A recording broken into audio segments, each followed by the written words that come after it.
Ayo, segera download Quran Tadabbur, tafsir dalam genggaman Anda.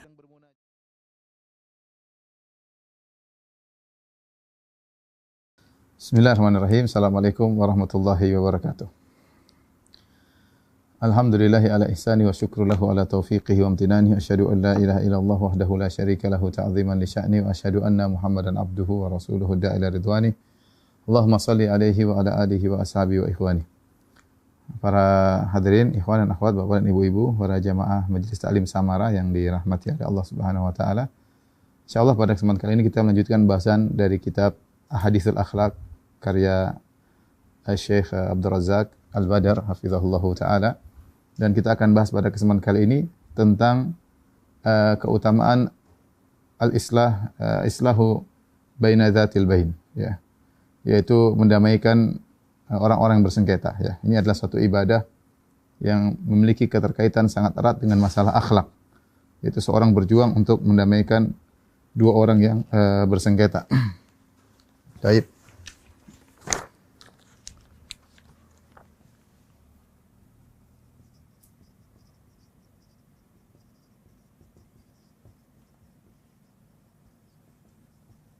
Kita akan bahas tentang mendamaikan yang bersengketa, muqaddimah, ya. Yang pertama, yang perlu kita ingat bahwasanya al-ibadat al-muta'addiyah khairun atau afdal minal ibadat al-qasirah. Ya. Ini secara umum, tentunya kalau perinci masing-masing perincian, tapi secara umum demikian, yaitu ibadah-ibadah yang manfaatnya berkaitan dengan orang lain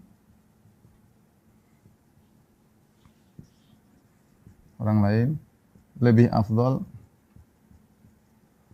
dari yang manfaatnya terbatas pada pelakunya saja. Adapun dalilnya seperti sabda Nabi sallallahu alaihi wasallam, satu hadis kata Nabi sallallahu alaihi wasallam, "Dzahaba al-muftirun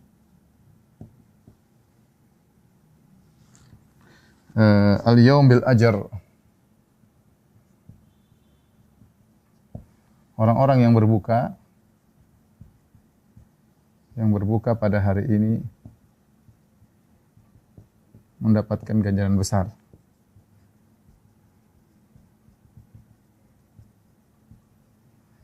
Maksudnya apa? Maksudnya Nabi sallallahu alaihi wasallam berbicara ketika jihad, ya.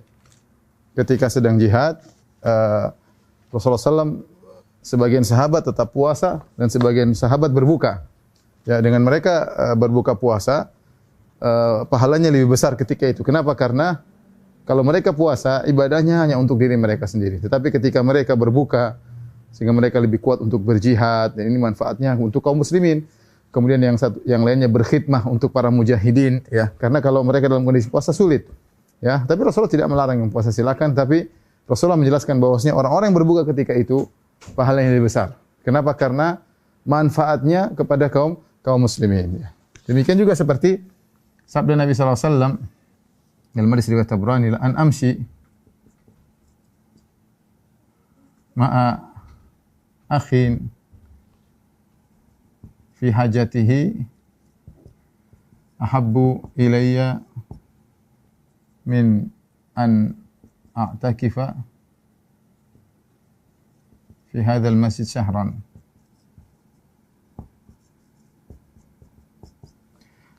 Engkau, kata Nabi sallallahu alaihi wasallam di awal hadis, kata Nabi sallallahu alaihi wasallam, "Mahabbul a'mal ila Allah", amalan paling dicintai oleh Allah Subhanahu wa taala, "sururun tudkhuluhu fi qalbil muslim", yaitu rasa kebahagiaan yang kau masukkan ke dalam hati seorang muslim.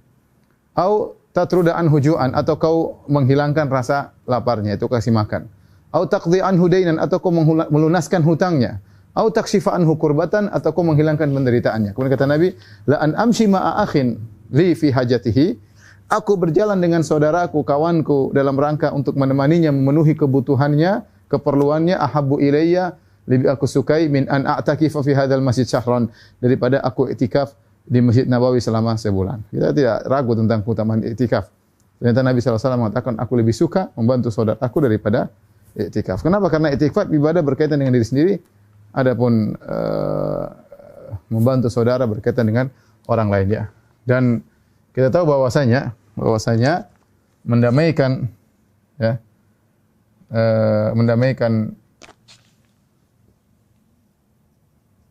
mendamaikan yang bersengketa, ya, termasuk ibadat al-muta'addiyat, yang manfaatnya, ya, berkaitan dengan orang lain, ya, sehingga pahalanya besar. Dalam hadis yang lain juga Nabi SAW bersabda, ala adullukum, ya, ala ukhbirukum, maukah aku kabarkan kepada kalian bi afdhala, yang lebih afdal, min darajat, daripada derajat siam, was salat, was sadaqah. Maka aku kabarkan kepada kalian tentang perkara yang lebih afdal daripada derajat puasa, derajat salat, dan derajat sedekah. Maka para sahabat berkata, tentu ya Rasulullah, bala. Maka Nabi berkata, ya, qala salahu dzatil bain. Salahu dzatil bain, yaitu mendamaikan orang yang bersengketa. Ini hadis sangat menakjubkan. Kata Nabi, maukah aku kabarkan kepada kalian tentang suatu ibadah yang lebih afdal daripada puasa, daripada salat, daripada sedekah? Kata sahabat, bala ya Rasulullah, tentu. Ibadah apakah itu? Kata Nabi, salahu dzatil bain, itu mendamaikan di antara orang yang bersengketa.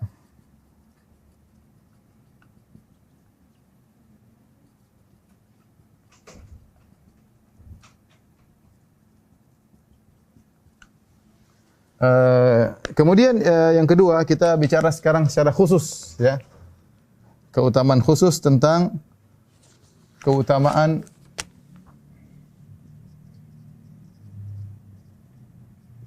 mendamaikan orang yang bertikai. Terlalu banyak dalil akan hal ini, ya. Di antaranya firman Allah Subhanahu wa taala, ya, dalam surat Al-Anfal, yas'alunaka al-anfal, kemudian qul al-anfal lillahi war rasul fattaqullaha wa aslihu dzata bainikum. Kata Allah, bertakwalah kepada Allah dan damaikanlah di antara orang yang bersengketa. Kata Allah, damaikanlah di antara yang bersengketa. Ya, dan ini adalah perintah. Firman Allah ini adalah perintah, damaikanlah, perintah.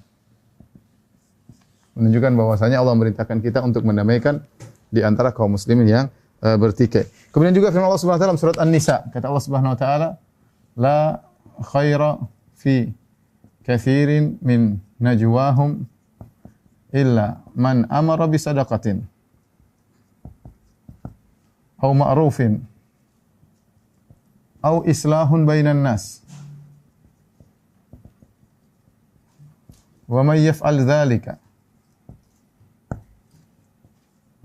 ibtigha'a mardatillah fasawfa nu'tihi ajran 'azima. Fasawfa nu'tihi ajran 'azima. Kata Allah Subhanahu wa taala, tidak ada kebaikan pada kebanyakan bisikan-bisikan orang. Tatkala mereka sedang ngobrol diam-diam, kebanyakannya tidak baik. Yang baik apa? Illa man amara bisadaqah, kecuali mereka bisik-bisik agar untuk menyeru kepada sedekah. Au ma'rufin, atau bisik-bisik mereka dalam rangka untuk melakukan perkara yang ma'ruf. Au islahun bainan nas, atau dalam rangka untuk mendamaikan di antara manusia. Wa may yaf'al dzalika, barang siapa melakukan ini, bersedekah atau memerintahkan perkara yang ma'ruf atau mendamaikan di antara orang yang bersengketa, ibtigha'a mardatillah, dalam rangka ikhlas mencari wajah Allah, fasawfa nu'tihi ajran 'azima, kami akan berikan kepada dia ganjaran yang besar. Ya, ini ganjaran besar. Ya, bahwasanya mendamaikan itu adalah ibadah yang Allah berikan ganjaran yang besar. Allah juga berfirman dalam ayat yang lain. Innamal mu'minuna ikhwatun fa aslihu baina akhawaykum. Subhanallah. Kata Allah, sungguhnya kaum mukmin bersaudara, maka damaikanlah di antara saudara kalian yang bertikai. Fa aslihu baina akhawaykum dalam surat Al-Hujurat, ya. Dalam Al-Qur'an banyak disebutkan. Kemudian juga firman Allah Subhanahu wa taala, "Wasulhu khair." Damai itu lebih baik. Itu lebih baik. Ya. Kemudian juga firman Allah Subhanahu wa taala, "Wa jazaa'u sayyi'atin sayyi'atun misluha." Wa jazaa'u sayyi'atin sayyi'atun misluha. Faman 'afa wa aslaha fa ajruhu 'ala Allah. Kata Allah Subhanahu wa taala, balasan keburukan adalah keburukan yang semisalnya. Barang siapa memaafkan wa aslaha dan dia berdamai, dia islah, fa ajruhu 'ala Allah. Dia mengalah, dia maafkan dan dia berbuat islah daripada ribut sembari kita baik-baikan. Fa ajruhu 'ala Allah, maka pahalanya di sisi Allah Subhanahu wa taala. Ini semua dalil tentang keutamaan mendamaikan. Ya. Tadi kita datangkan dalil umum bahwa ini merupakan ibadah yang berkaitan dengan orang lain. Yang kedua, ini dalil khusus. Di antara keutamaan yang menakjubkan, di antaranya mungkin saya tambah di sini, ya. Boleh berdusta demi mendamaikan.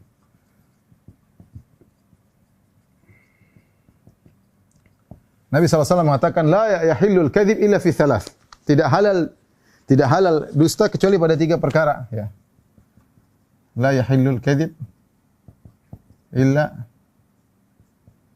fi thalath. Tidak halal dusta kecuali pada 3 perkara. Ya. Di antaranya untuk mendamaikan, di antaranya boleh dusta untuk mendamaikan. Ya, 3 perkara tersebut dalam perang, kemudian untuk mendamaikan atau berbincang antara suami istri yang menambah rasa cinta di antara mereka. Kemudian juga kata Nabi SAW, lam yakdzib, tidaklah berdusta man nama baina itsnain liyuslih.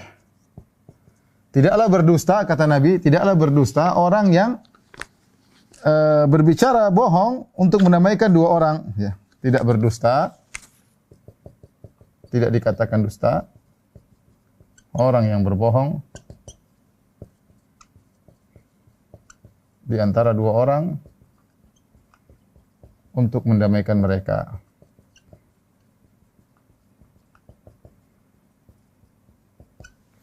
Kemudian juga dalam hadis yang lain kata Rasulullah sallallahu alaihi wasallam, laisa bil kadzib.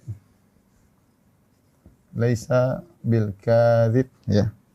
Man nama man aslaha bainan nas faqala khairan au yanmi khairan.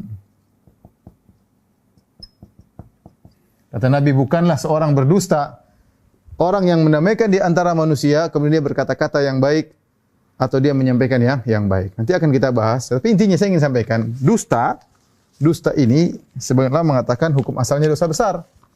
Bayangkan, dusta, hukum asal dosa besar. Ya, sebagaimana Nabi SAW mengatakan, Iyakum wal kadhib fa innal kadhiba yahdi ilal fujur wa innal fujura yahdi ilan nar. Hatilah kalian terhadap dusta. Waspada, sungguhnya dusta itu mengantarkan kepada kefajiran dan sungguhnya kefajiran mengantarkan kepada neraka. Tetapi untuk mendamaikan boleh dusta. Berarti ini menunjukkan ini mendamaikan ini perkara yang urgen dalam syariat. Sampai dusta dibolehkan. Sampai dusta saja dibolehkan. Ya. Kemudian di antaranya yang perlu kita perhatikan juga, syariat sangat memperhatikan persatuan. Memperhatikan semua yang mengantar pada persatuan.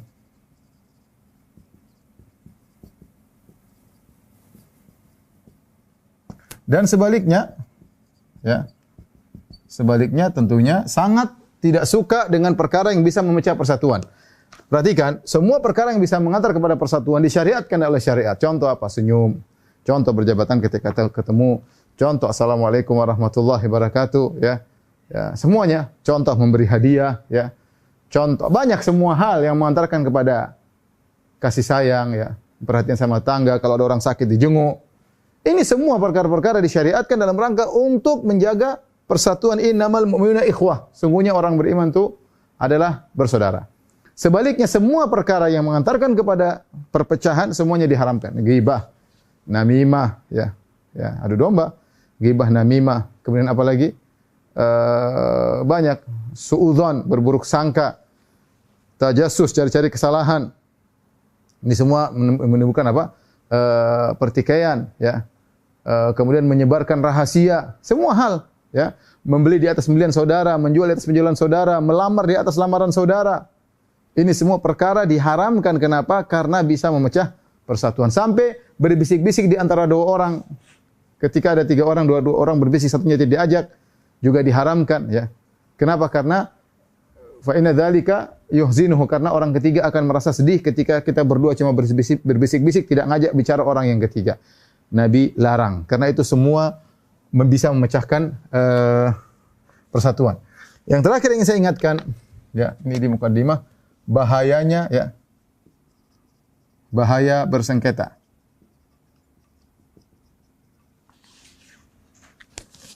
Hadis pertama, Rasulullah SAW mengatakan, tuftahu dalam Sahih Muslim, tuftahu abwabul jannah fi kulli yaumul itsnain wal khamis.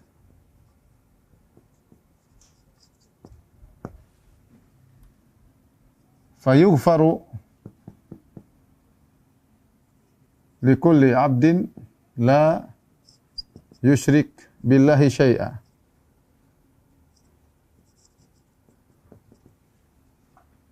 Illa rajulan kana bainahu wa baina akhihi syahna fayuqal anziru hadaini hatta yastaliha. Artinya apa? Kata Nabi SAW, setiap hari Kamis dan Jumat dibuka pintu-pintu surga. Buat apa? Hari Senin, hari Kamis dibuka. Fayughfaru likulli 'abdin la yusyriku billahi syai'a. Maka setiap orang, setiap hamba yang tidak berbuat syirik sama sekali, yaitu bertauhid, ngaji dia bertauhid, dia tidak berbuat syirik sama sekali, maka akan diampuni. Ada bonus ampunan setiap hari Senin, hari Kamis. Maka berbahagialah orang-orang yang menjauhkan diri dari segala bentuk kesyirikan. Tidak percaya jimat, tidak percaya dukun, tidak bergantungkan hatinya kepada manusia.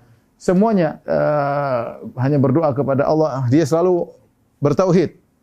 Tetapi kata Nabi, illa rajulan kana bainahu baina akhihi syahna, kecuali orang yang ada pertikaian antara dia dengan saudaranya, ada dongkol-dongkolan. Fayuqal, maka dikatakan anziru hadzaini, ya. Tunda dua orang ini. Jangan dulu diampuni hatta yastaliha, sampai mereka berdua berdamai.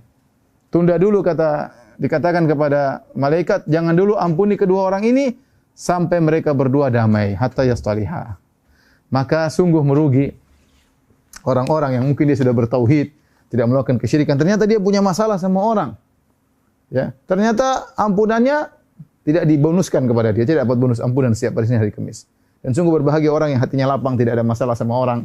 Alhamdulillah, orang mau jengkel, orang mau dongkol, dia tidak ambil peduli, dia tidak balas, maka dia akan diampuni setiap hari Senin, hari Kamis dengan syarat dia tidak berbuat syirik kepada Allah Subhanahu wa taala. Kemudian juga dalam hadis yang lain kata Nabi sallallahu alaihi wasallam, salasatun la turfa'u lahum salatuhum fawqa ru'usihim shibran. Tiga orang, kata Nabi, tiga orang yang tidak diangkat salatnya, di antaranya tiga orang tersebut kata Nabi sallallahu alaihi wasallam al-mutasarimani. Kata Nabi, 3 orang yang salatnya tidak diterima,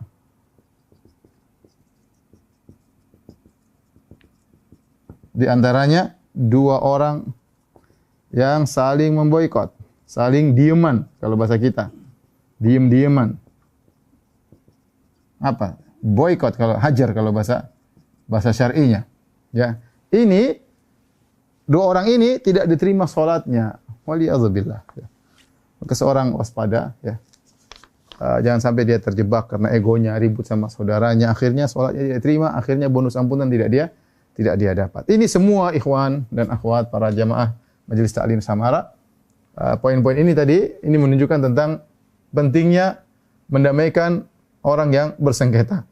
Saya ulangi dari awal ya, bahwasanya ibadat yang muta'addiyah, ibadah yang bermanfaat bagi orang lain lebih afdal daripada ibadah yang qasirah yang hanya terbatas untuk diri sendiri. Dan di antara ibadah tersebut adalah mendamaikan yang bersengketa. Kemudian keutamaan orang mendamaikan yang bersengketa banyak dalam Al-Qur'an. Ya, 1 ayat saja sudah cukup, tapi ternyata ayat banyak sekali. Wattaqullaha wa aslihu dzata bainikum, damaikanlah, kata Allah, damaikanlah ya, terlalu banyak ayat. Kemudian di antara yang menunjukkan ajaibnya ibadah ini boleh berdusta, padahal kita tahu dusta itu hukumnya haram bahkan dosa besar, tapi untuk mendamaikan boleh berdusta. Bahkan kata Nabi, lam yakdzib, tidak berdusta. Dalam riwayat laisa bil kadzib, bukanlah dikatakan orang berdusta orang yang menyampaikan kata-kata dusta untuk mendamaikan 2 orang yang bersengketa. Kemudian di antara yang menunjukkan hal ini syariat. Semua perkara yang mendukung pada persatuan semua disyariatkan. Dan semua perkara yang mendukung pada pertikaian semuanya diharamkan. Yang terakhir, prahara orang yang bersengketa. Kasihan, setiap Senin Kemis ada bonus diampuni, dia tidak diampuni. Kemudian salatnya tidak diterima. Waliyadzubillah ya. Tolong dihapus.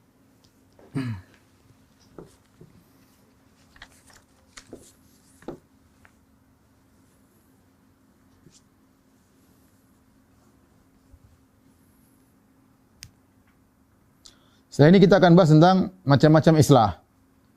Kemudian kita akan bahas tentang bagaimana cara mengislah. Ya, mungkin kita ingin praktekkan bagaimana cara kita mengislah orang sedang bertikai. Yang terakhir kita sebutkan tentang contoh-contoh bagaimana Nabi mengislah. Ya, sebagaimana yang dicantumkan oleh Syekh Abdul Razak dalam bukunya. Baik, kita akan bahas tentang macam-macam islah.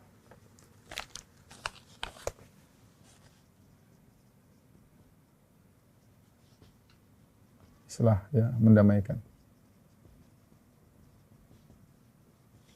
Di antara yang pertama adalah mendamaikan suami istri yang bertikai.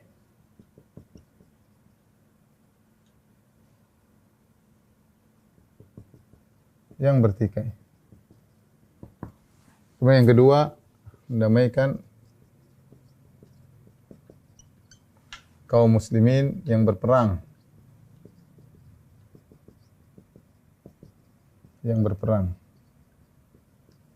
Yang ketiga, secara umum ya. Secara umum. Adapun mendamaikan suami istri yang bertikai, maka ini datang dalam ayat secara khusus 2 ayat. Ya, di antaranya Allah Subhanahu wa taala berfirman, "Wa in khiftum shiqaqa bainahuma fab'atsu hakaman min ahlihi wa hakaman min ahliha yurida islaha yuwaffiqillahu bainahuma." Kata Allah Subhanahu wa taala dalam surat An-Nisa ayat 35, kata Allah, "Wa in khiftum shiqaqa bainihima." Kalau kalian khawatir mereka berdua akan cerai, terpisah antara suami istri, fab'atsu hakaman min ahlihi. Maka kalau semua cara sudah tidak bisa dijalankan, maka kirimlah satu hakam, yaitu wakil utusan yang akan mewakili dari keluarga lelaki. Wa hakaman min ahliha, demikian juga satu wakil dari keluarga istri. Untuk apa? Untuk mereka diskusi agar bisa mendamaikan. Yurida islaha, kalau ternyata kedua hakim tersebut ingin kebaikan, yuwaffiqillahu bainahuma, Allah akan beri taufik kepada mereka berdua. Innallaha kana aliman khabira, ya. Lihat di sini kata Allah Subhanahu wa taala, yurida islaha. Kalau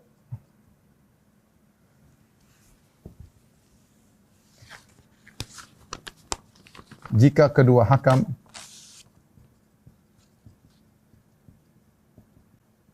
berniat untuk islah, maka yuwaffiqillahu bainahuma, maka dimudahkan Allah, diberi taufik, dibimbing, dimudahkan Allah, ya. Di sini lihat ayat khusus tentang islah di antara suami istri. Demikian juga dalam ayat yang lainnya Allah Subhanahu wa taala berfirman, ya, dalam surat An-Nisa 128, wa in imra'atun khafat min ba'liha nusyuzan aw i'radan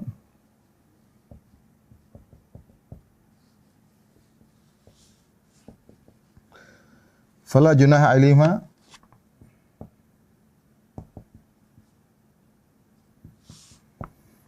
an yusliha bainahuma sulha. Bainahuma sulha. Kemudian wassulhu khair. Wa uhdhiratil anfusus syuh. Baik.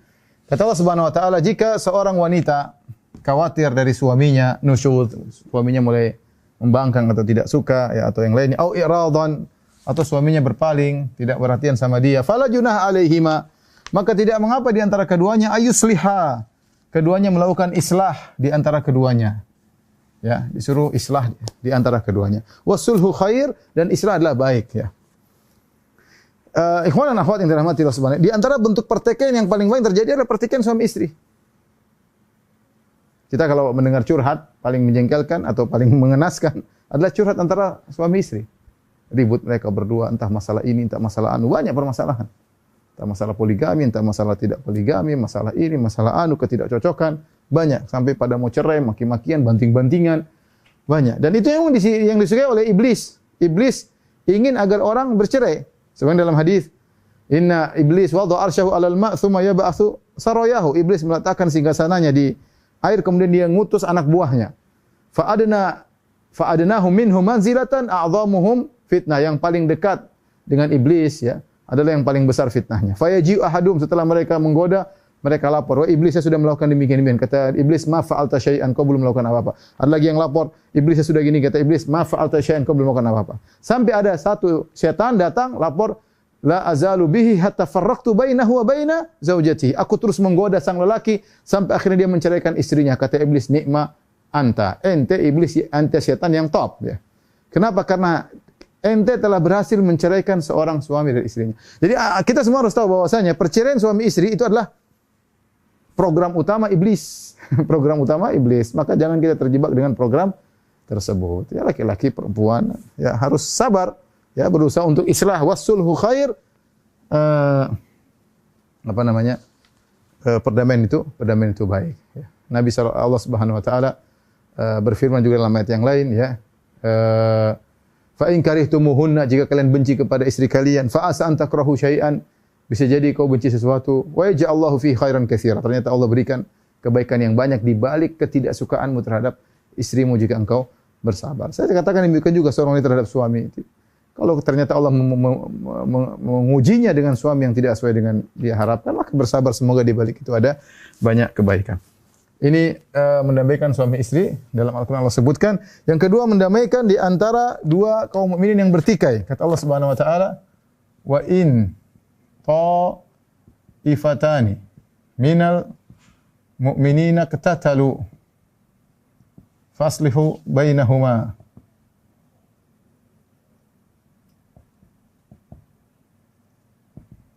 Jika dua kelompok dari mukminin bertikai, berperang, maka damaikanlah keduanya.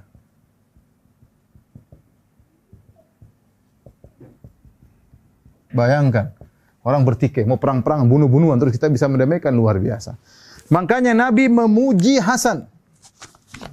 Nabi sallallahu alaihi wasallam memuji Hasan. Ketika Hasan masih Al-Hasan bin Ali bin Abi Thalib. Ketika Hasan masih kecil, Nabi melihat kaum ini, kemudian Nabi melihat Hasan. Kemudian Nabi sallallahu alaihi wasallam berkata, "Inna ibni hadza sayyidun." Sungguhnya adalah sayyid. Wa la'alla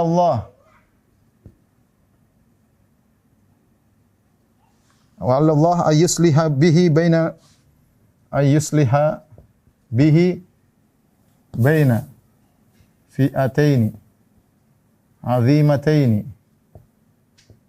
minal muslimin. Kata Nabi sallallahu alaihi wasallam, sungguhnya cucuku ini Hasan adalah sayyid, pemimpin. Wa la'alla Allah an yusliha bihi, semoga Allah dengan Hasan akan mendamaikan di antara dua kelompok kaum mukminin yang besar. Dan ternyata itu dibuktikan, Allah menjadikan Al-Hasan mendamaikan antara kubu Al-Hasan dengan kubu Muawiyah. Dengan cara apa? Dengan dia tanazul, dia turun dari tahta, harusnya dia yang menjadi khalifah, dia mengalah, subhanallah. Dia tinggalkan dunia, dia tinggalkan khilafah demi perdamaian kaum muslimin. Dan ini dipuji oleh Nabi sallallahu alaihi wasallam. Kenapa? Dia pengorbanan untuk bisa mendamaikan. Ini menunjukkan namanya mendamaikan perlu pengorbanan. Mendamaikan perlu pengorbanan. Ibadah mulia butuh pengorbanan. Mendamaikan antara dua orang, mendamaikan kakak dan adik, mendamaikan antara seorang anak dengan ibunya. Ini butuh pengorbanan. Secara umum maka banyak sekali model-model pertikaian, ya. Tentunya ya, banyak sekali antar kerabat misalnya. Ya. Antara warga RT warga RT, antara apa? Antara saingan pilkada dan lain-lain, ya. Banyak sekali pertikaian antara seorang anak dengan ibunya, antara seorang kakak dengan adiknya, dan itu banyak terjadi, ya. Maka berusahalah kita mendamaikan. Terus bagaimana cara mendamaikan?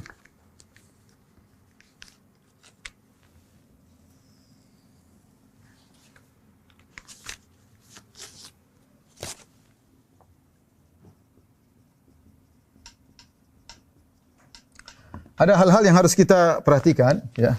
Hal-hal yang harus diperhatikan.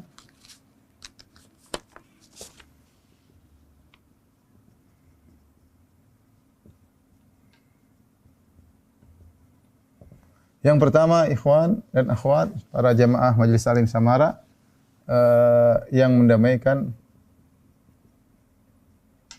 harus cerdas, harus pandai, ya, mahir, ya. Dia harus pandai melihat situasi. Kalau dia tidak pandai, bisa lebih parah. Ingin masuk di antara dua orang bersengketa, ingin mendamaikan, tambah hancur-hancuran. Sebaiknya enggak usah. Kalau Anda tidak mahir dalam hal ini, tidak pandai ngomong, tidak pandai mencari trik-trik, enggak usah. Enggak usah berusaha untuk mendamaikan di antara dua orang yang bertikai. Kemudian juga kalau Anda melihat tidak masuk akal, tidak mungkin sepertinya, maka enggak usah, ya. Saya pernah ditelepon, ya, oleh sekelompok orang. Ustaz, saya ingin antum masuk dalam pertikaian di antara kami. Saya lihat, saya menilai ini, saya tidak suka ikut campur orang, dan saya lihat kayaknya sulit, ya. Saya tidak ingin coba maju, khawatir nanti lebih parah, maka saya mundur. Ada hal yang saya maju, beberapa kali saya dipanggil kemudian saya datang, ada hal yang saya mundur. Jadi kita harus melihat situasi dan kondisi. Kita harus pandai melihat. Kalau ternyata kita nggak bisa kira-kira, udahlah, nggak usah, jangan maksakan diri. Coba cari ustadz yang lain, ya. Kalau kira-kira kita bisa, maju, bismillah. Berhasil nggak berhasil, yang penting kita mengira kira-kira ini ada kemungkinan paling tidak meminimalkan pertikaian, maka ini ibadah yang mulia. Yang mulia. Kemudian yang kedua, ya, harus ikhlas. Karena ini adalah ibadah.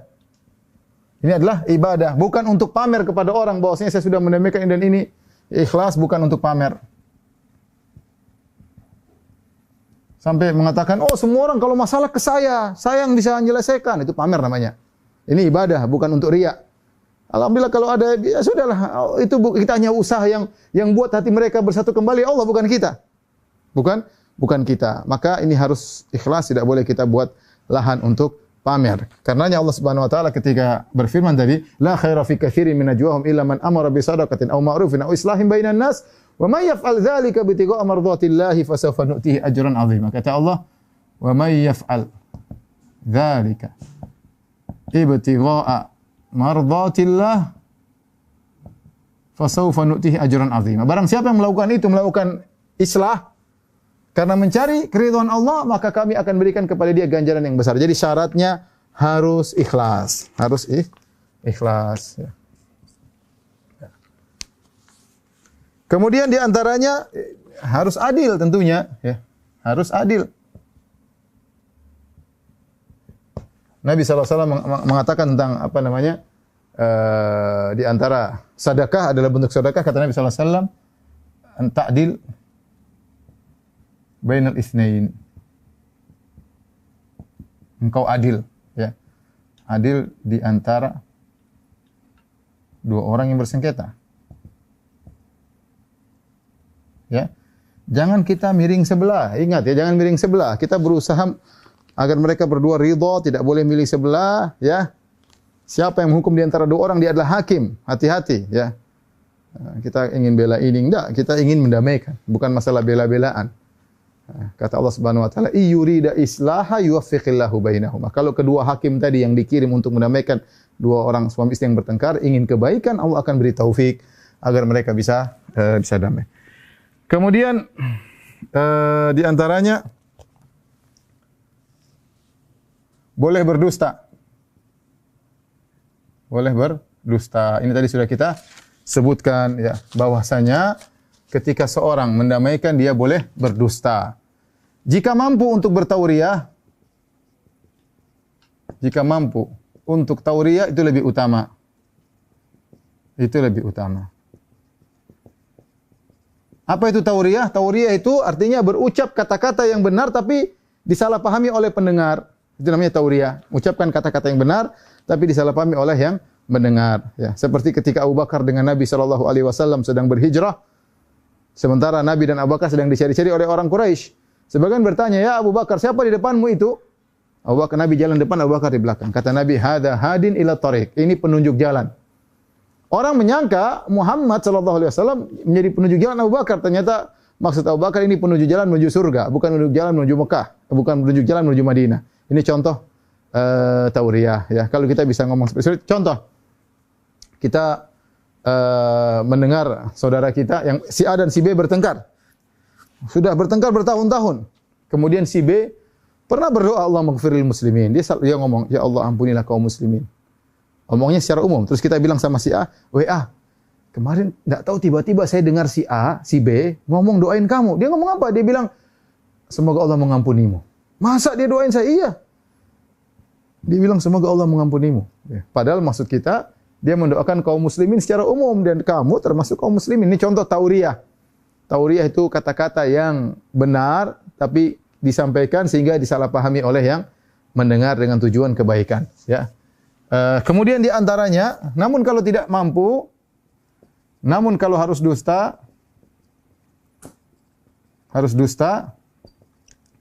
maka tidak mengapa. Enggak apa-apa karena hadisnya jelas. Kata Nabi, "Laisa bil kadzib." Ya, bukanlah pendusta. Man yuslihu bainan nas, orang yang berniat untuk mendamaikan. Fa yaqulu khairan aw yanwi khairan, ya, tidak apa-apa. Kemudian bahkan kalau terpaksa boleh bersumpah. Jika terpaksa boleh bersumpah dusta. Boleh bersumpah dusta. Dan Syekh bin Baz rahimahullah taala pernah ditanya. Saya baca dan saya dengar dari cerita seorang syekh. Saya dengar cerita seorang syekh ketika dia bercerita, dia pernah berusaha mendamaikan dua orang Saudi.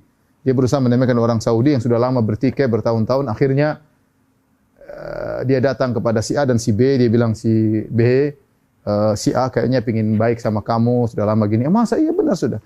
Dia datang kepada si A. Si A sepertinya si B pingin baik sama kamu. Kemarin dia ngomong sama si dia bohong ini, padahal dia ngarang. Si B kayaknya pingin ketemu dengan engkau. Akhirnya si A ini karena mungkin dia ngerti agama, dia bilang, "Ya, Syekh, ente jangan dusta. Ini ingin mendamaikan kami, ente dusta ya?" Kata Syekh, "Tidak, saya tidak berdusta." Sumpah, bilang demi Allah. Syekh tersebut bingung tapi terpaksa dia mengatakan, "Wallahi demi Allah dia ingin ketemu denganku padahal dia dusta." Akhirnya mereka damai atas kedustaan yang dilakukan oleh dia. Setelah itu dia gelisah, dia telepon Syekh bin Baz. Dia mengatakan, "Syekh bin Baz, saya begini-begini akhirnya saya berdusta. apakah boleh saya dusta? Kata Syekh bin Baz, kalau mereka minta kau sumpah lagi enggak ada masalah.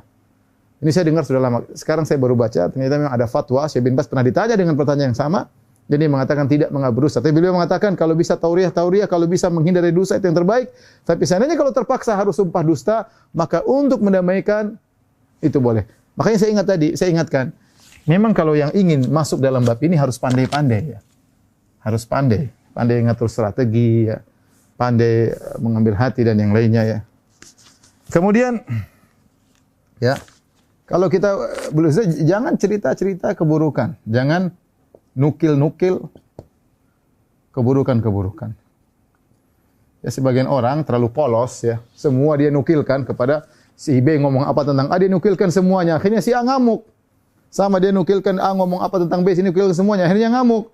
Dia memecah hati di antara keduanya. Jadi tidak semua kita dengar, tidak semua kita nukilkan ya akhi. Tidak semua kita nukilkan. Kalau tidak baik enggak usah. Kalau kita ngomong kira-kira si A bisa ribut, kita ngomong nukil dari si A kira-kira si B bisa ribut, jangan dinukilkan. Enggak usah ya. Enggak perlu. Kemudian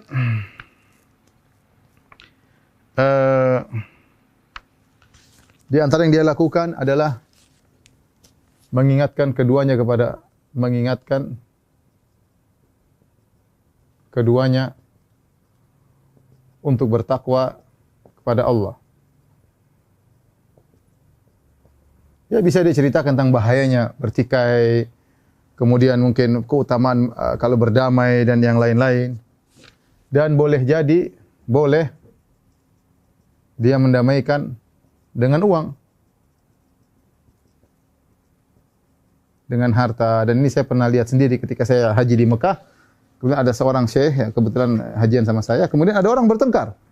Satu melukai kepala, mukul dia kepalanya luka berdarah, akhirnya ribut. Akhirnya syekh itu datang mengumpulkan. Dia bilang, udah, ini uang. Kamu kalau saya kasih uang, sudah ya, maafin ya. Si uang banyak nih. Ya udah, ya maaf, senang. Kepalanya bocor, tidak ada masalah. Kalau luka yang penting dapat duit banyak. Sudah selesai, buyar. Ini contoh bahwasanya terkadang kita perlu berkorban untuk mendamaikan orang yang bertikai ya. Untuk mendamaikan orang yang bertikai. Tidak ada masalah, ini baik ya. Terkadang kita harus untuk terjadi kesambungan hati, kita perlu berkorban. Kita mungkin ada masalah atau si A punya masalah sama si B, kita bilang, ente kasih hadiahlah sama si B, gimana? Wah, ini saya kasih duit sama kamu, ke si B, misalnya. Untuk apa? Untuk mendamaikan. Ini keluar uang pada tempatnya. Karena memang terkadang untuk mendamaikan butuh biaya. Taib, ini yang ingin saya sampaikan. Terakhir saya ingin menyampaikan contoh-contoh, mudah-mudahan masih ada waktu, bagaimana Nabi berusaha mendamaikan di antara orang-orang yang bertikai ya. Tolong difoto. Enggak usah dihapus.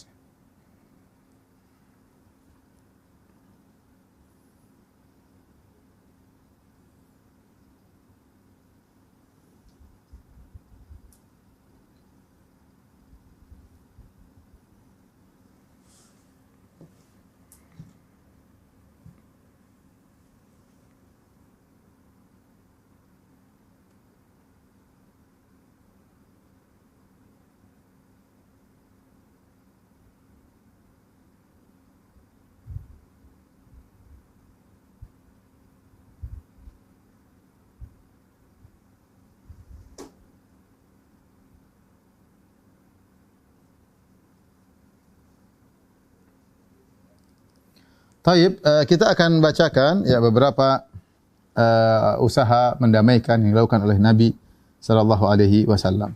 Contoh dari Sahal bin Sa'ad radhiyallahu taala anhu, anna unasan min Bani Amr bin Auf kana bainahum syai'un. Ada sekelompok sahabat dari kaum Ansar dari Bani Amr bin Auf, ini kalau tidak salah di daerah Kuba ya. Mereka terjadi pertikaian. Dalam sebagian riwayat disebutkan mereka bertikai sampai lempar-lemparan batu dan yang lain, dan sampai kabar kepada Nabi sallallahu alaihi wasallam. Maka fa kharaja ilaihi min Nabi sallallahu alaihi wasallam, maka Nabi pergi menuju mereka bersama fi unasin min ashabihi yuslihu bainahum, dalam rangka untuk mendamaikan mereka. Nabi jauh. Fa hadarat salat, ternyata sudah tiba waktu salat ya. Kalau tidak salah waktu salat asar ya. Nabi belum datang-datang. Nabi masih sibuk mendamaikan. Bilal azan. Kemudian sudah dikumandangkan, Nabi belum datang-datang. Kemudian Bilal datang kepada Abu Bakar radhiyallahu anhu. Kemudian mereka tahu orang paling utama adalah Abu Bakar setelah Nabi. Maka mereka berkata, Bilal berkata, "Inna nabiyya hubis." Abu Bakar, sungguhnya Rasulullah sallallahu alaihi wasallam tertahan.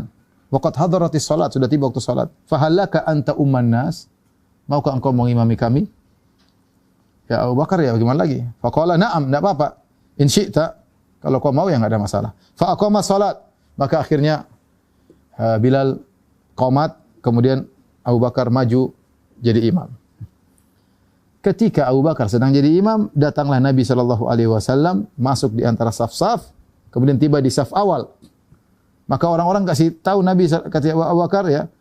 Maka Abu Bakar pun akhirnya mundur dan menyuruh Nabi maju. Tapi maksud saya lihat di sini, kita tahu Nabi adalah orang yang paling perhatian tentang ibadah salat. Tapi sampai Nabi hampir terlambat salat atau terlambat rakaat pertama gara-gara ingin mendamaikan sahabat yang sedang bertikai. Ini dalil bahwasanya Nabi berjalan jauh dari Madinah menuju Kuba, ini jauh ya. Dan niat untuk mendamaikan mereka. Ya, ini karena mendamaikanlah ibadah yang mulia. Ya. Kemudian juga di antara contohnya dari Aisyah radhiyallahu taala anha, beliau berkata, "Sami'a Rasulullah sallallahu alaihi wasallam sauta khusumin bil babi aliyatan aswatuhuma." Nabi sedang dalam rumah, tiba-tiba Nabi mendengar ada dua orang bertikai, suara mereka tinggi, dua sahabat bertikai, suara mereka keras, di pintu kedengaran. Wa idza ahaduhuma yastawdhi'ul akhar wa yastarfiquhu fi syai'in wa huwa yaqul wallahi la af'al. Ternyata satu sedang menagih utang, yang satu bilang, "Ya sudah ya akhi, kurangkanlah hutangmu, saya belum bisa bayar. Sebagian aja saya baru bisa bayar." Yang satunya bilang, enggak ada. Bayar full. Ayo kurangi. Sampai dia mengatakan, dia bersumpah, "Wallahi la af'al, demi Allah saya tidak akan kurangi." Fa kharaja Rasulullah sallallahu alaihi wasallam, ini ribut nih. Rasulullah SAW keluar, mereka berdua. Rasulullah SAW berkata, "Ainal muta'alli 'ala Allahi la yaf'alul ma'ruf." Kata Nabi, siapa tadi yang bersumpah kepada Allah tidak akan melakukan kebaikan? Karena mengurangi hutang adalah kebaikan. Siapa tadi bersumpah dengan nama Allah tidak akan melakukan kebaikan? Maka akhirnya sahabat tadi berkata, mungkin dia malu dan yang lainnya, "Ana ya Rasulullah, tadi saya ngomong ya Rasulullah." Falahu ayu dzalika ahab. Kata dia, "Enggak ya Rasul, terserah dia mau apa. Mau dikurangi untuk bayar modal doang terserah. Saya tidak ambil untung enggak apa-apa." Ya, atau ngurangi saya bayar utang tidak full enggak jadi masalah. Terserah apa yang dia sukai. Jadi Nabi sallallahu alaihi wasallam masuk di antara kedua pertikaian tersebut dalam rangka untuk mendamaikan. Ada cerita menakjubkan. Saya bacakan ya hadisnya. Hadis ini diriwayatkan Imam Bukhari dan Muslim. Dari Abu Hurairah, kata Abu Hurairah radhiyallahu anhu, Rasulullah sallallahu alaihi wasallam bersabda, "Ishtara rajulun min rajulin aqaran." Jadi ada seorang membeli rumah, aqaran lahu, membeli rumah temannya, sahabat. Fa wajada ar-rajul alladhi ishtara al-aqara fi aqarihi jarratan fiha dhahab. Ternyata ketika dia beli bangunan tersebut, dia dapati dalam bangunan tersebut ada satu jarrah, yaitu satu tempat isinya emas. Mungkin satu kendi isinya emas banyak. Gimana nih, masa saya beli rumahnya mungkin enggak seberapa, ternyata dalamnya ada emas. Faqala alladhi ishtara al-aqar khudh dhahabaka minni. Akhirnya dia kasih tahu sama pemilik rumah, fulan, saya dapat emas dalam rumahmu, ambil. Saya cuma beli rumahmu. Masya Allah, dia waro, dia enggak mau ambil. Dia kembalikan kepada pemilik rumah. Enggak. Kata dia, "Inna mastaraitu minkal arda wa lam abta minka dhahab." Saya cuma beli tanahmu doang. Saya tidak beli emasmu. Ya, harga tidak sebanding. Saya cuma beli tanah, tidak beli emasmu. Wa qala alladhi syaral ard. Penjualnya berkata apa? "Inna ma bi'tukal arda wa ma fiha." Ambil emas. Saya jual tanah sekalian apa isinya.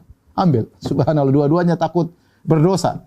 Yang satu takut ngambil ini emas karena dia belinya bukan beli emas. Yang satu tidak mau ambil kembali, takut bahwasanya dia beli tanah dengan apa isinya. Ya mungkin dia lupa, mungkin dia tanam apa segalanya ya. Intinya satu bilang ambil, satu bilang kalau kita, "Oh, Masya Allah, ente baik banget. Memang saya tidak jual." Enggak, ini dia takut mengambil harus dikembalikan. Yang dikembalikan tidak mau.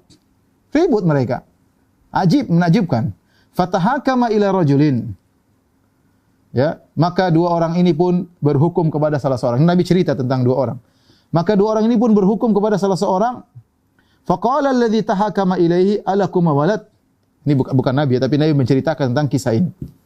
Maka mereka berdua berhukum kepada salah seorang lelaki. Akhirnya orang ini cerdas, dia berkata apa? Alakum walad, apa kalian berdua punya anak?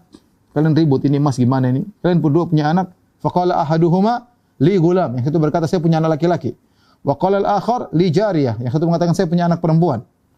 Kata orang ini, ankihul gulamal jariyata wa anfiqu ala anfusikuma minhu wa tasaddaqa. Ya. Dan kalau gitu nikahkanlah anak laki-lakimu, anak perempuanmu, ya. Kemudian berinfaklah ya sebagai maharnya agar mereka menikah dan bersedekahlah kepada mereka atau bersedekah pada yang lain. Akhirnya selesai urusannya. Di antara juga yang disebut tentang kisah Aisyah radhiyallahu taala anha, kisah ini diriwayatkan Imam Bukhari. Kisah juga menakjubkan ya. Dari Auf bin Malik Ibnu Tufail berkata, "Anna Aisyah tahudditsat." Aisyah dikabarkan anna Abdullah bin Zubair, bahwasanya ponakannya Abdullah bin Zubair bin Awam, qala fi bai'in a'ta'in a'tathu Aisyah. Jadi Aisyah radhiyallahu anha ini adalah seorang yang sangat dermawan. Apa yang datang pada dia berikan. Dia kasih orang 100.000 dirham, dia kasih si fulan, dia kasih terus. Karena orang sayang sama Aisyah, kadang diberikan harta dia bagi-bagi, dan Aisyah terkenal sangat rajin bersedekah ya. Saking banyaknya dia bersedekah sampai ponakannya Abdullah bin Zubair tidak suka hal tersebut. Abdullah bin Zubair mengomentari hadiah-hadiah yang Aisyah berikan kepada orang-orang. Apa kata dia? Wallahi la tantahiyanna Aisyatu aw la ahjuranna 'alaiha. Kata Ibnu Zubair, ponakannya, demi Allah, Aisyah akan berhenti, tidak bagi-bagi hartanya, tidak sedekah-sedekah terus, atau aku akan menahan dia supaya tidak bisa mengolah hartanya. Kabar ini sampai kepada Aisyah. Aisyah cek, ternyata benar. Dan Aisyah menganggap Ibnu Zubair seperti anaknya, karena dia adalah putra dari Asma bintu Abi Bakar, ponakannya. Bahkan Aisyah ketika diberi kunyah oleh Nabi, akhirnya Aisyah berkunyah dengan Ibnu Zubair. Ummu Abdullah, kunyahnya Aisyah adalah Ummu Abdullah. Maksudnya Abdullah ini siapa? Abdullah ibnu Zubair. Dia berkunyah dengan ponakannya. Seakan-akan ponakannya adalah anaknya sendiri. Ya. Maka ketika dia mendengar ponakannya yang sangat dia sayangi, yang sampai dia berkunyah dengan nama ponakannya tersebut, seakan-akan anaknya sendiri, ternyata bilang, itu Aisyah akan berhenti dari bagi-bagi harta, kalau tidak aku akan mengisolasi dia, sehingga dia tidak bisa, hartanya akan saya tahan, sehingga dia tidak bisa sumbang sana sini. Kata Aisyah, "Ahuwa qala hadza?" Apakah dia telah menyampaikan ini? Qalu na'am. Kata mereka, benar wahai Aisyah. Aisyah akhirnya marah, dia berkata, "Lillahi alayya nadhrun." Aku bernazar, Allah ukallima Ibnu Zubair abadan. Aku tidak akan ngomong sama ponakanku selama-lamanya. Aisyah marah. Ya, karena dia menganggap ini anak, saya anggap sebagai anak, dan saya adalah istri Rasulullah, saya ummul mukminin, saya bibinya. Ya, dan saya melakukan kebaikan ditahan-tahan. Aisyah bukan orang bodoh. Aisyah orang cerdas, wanita cerdas di alam semesta ini. Ya. Jadi kaum muslimat paling cerdas. Sahabat saja kalau masalah tanya kepada Aisyah, dia tahu apa yang dia lakukan. Dia tahu nilai dunia, dia tahu nilai akhirat. Dia mau bagi-bagi hartanya, dia tidak peduli. Kemudian mau ditahan-tahan sama ponakannya. Ini menurut Aisyah sikap kurang ajar dari Abdullah bin Zubair. Abdullah bin Zubair juga niatnya baik. Abdullah bin Zubair radhiyallahu anhu niatnya baik. Agar bibinya tidak hambur-hamburkan uang, sisakan mungkin buat dia atau untuk kemaslahatan dia. Tapi Aisyah tersinggung. Aisyah mengatakan, "Wallahi ya la ukallimu Ibnu Zubair abadan." Demi Allah aku tidak akan ngomong sama ponakanku selamanya. Akhirnya Ibnu Zubair ya minta maaf, kemudian minta syafaat agar minta maaf kepada Aisyah. Maka Aisyah berkata, "Wallahi la usyaffi fihi abadan." Tidak ada syafaat. Saya tidak mau menerima syafaat.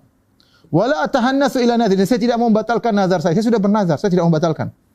Orang-orang dahulu, para salaf, para sahabat, mereka tahu tentang nazar. Mereka seakan-akan Aisyah, kita tahu bagaimana kisahnya, dia dibela oleh Allah ketika dulu berdusta. Mereka ketika berbicara sesuatu, mereka tahu betul mereka sedang bersumpah kepada Allah, Tuhan, pencipta alam semesta, mereka tahu. Sehingga itu Aisyah bernazar, dia tidak mau membatalkan nazarnya. Dia berkata, "Wala atahannatsu ila nadri." Aku tidak akan membatalkan nazarku. Saya tidak membatalkan. Akhirnya tatkala waktu semakin lama dan Aisyah tidak menerima Ibnu Zubair, akhirnya Abdullah bin Zubair berkata kepada Miswar bin Makhramah, dan Abdurrahman bin Aswad bin Abdi Yaghuth, dan mereka berdua dari Bani Zuhrah. Kemudian Ibnu Zubair berkata, "Unsyidukuma billahi lama adkhaltumani ala Aisyah." Saya mohon kepada engkau berdua, demi Allah saya minta kalian berdua masukkan saya ketemu Aisyah. Karena Aisyah ada, Ibnu Zubair minta syafaat agar bisa ketemu, Aisyah enggak mau ketemu, enggak ada. Enggak mau ngomong, enggak ada. Dia marah dia.